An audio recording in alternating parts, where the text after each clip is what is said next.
गाव आहे.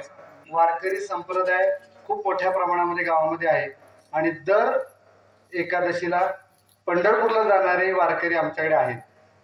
मान गावाला पताकाचा आहे, जी झेंडा पताका घेऊन वारकरी पंढरपूरला जातात.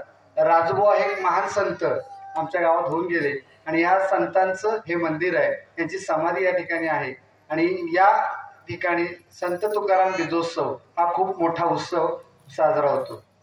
पारंपरिक अन्नदानाचा एक वेगळा सोहळा इथं वांगरोटीचा प्रसाद असतो आणि आमच्या साळुंकी परिवाराने सुद्धा सकाळी एक अन्नदान सुरू केले. म्हणजे सकाळी 12 वाजता एक अन्नदान असतं आणि संध्याकाळी एक पारंपरिक प्रसाद देखील असतो. आणि हा वैशिष्ट्य आहे प्रसादाचं की सकाळी तयार करायला सुरुवात असते, सकाळी तिथे काही नसतं आणि संध्याकाळीपर्यंत स्वयंपाक तयार होऊन पुन्हा जेवल्यानंतर संध्याकाळी तिथे काही नसतं. म्हणजे इतकं जवळजवळ 5-6 हजार लोकांचा स्वयंपाक त्या ठिकाणी केला जातो. सकाळी तेवढेच 5-6 हजार लोक जेवण करतात त्या निमित्ताने. आणि अशी ही पंढरी आहे आणि क्रांतिकारकांचीही भूमी आहे.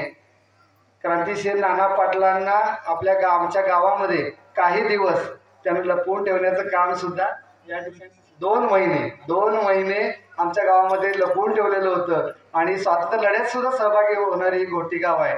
घाटावरची पंढरी आहे आणि अशा या पावनभूमीमध्ये आज तुम्ही या ठिकाणी आलात आणि तुमचं हे प्रवचन आम्हा सगळ्यांना ऐकायला मिळणार आहे.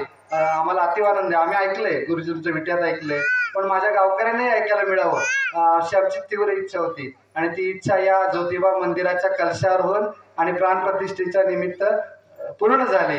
मंदिर सुद्धा सरांनी पाहिलंय आणि त्यांच्याबरोबर आले बघा किती ज्योतिबाचा आपल्याला आशीर्वाद आहे.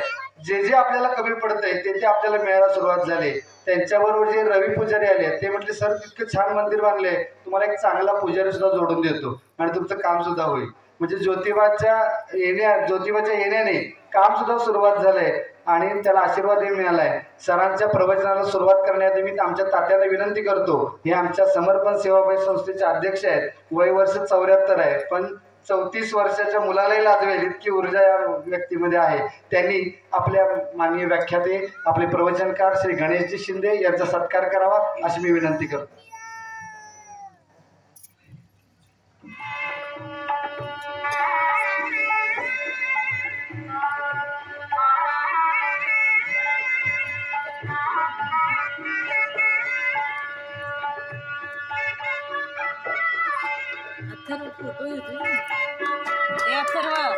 सगळ्यांनी टाळ्या वाजवून माननीय गणेशजी शिंदे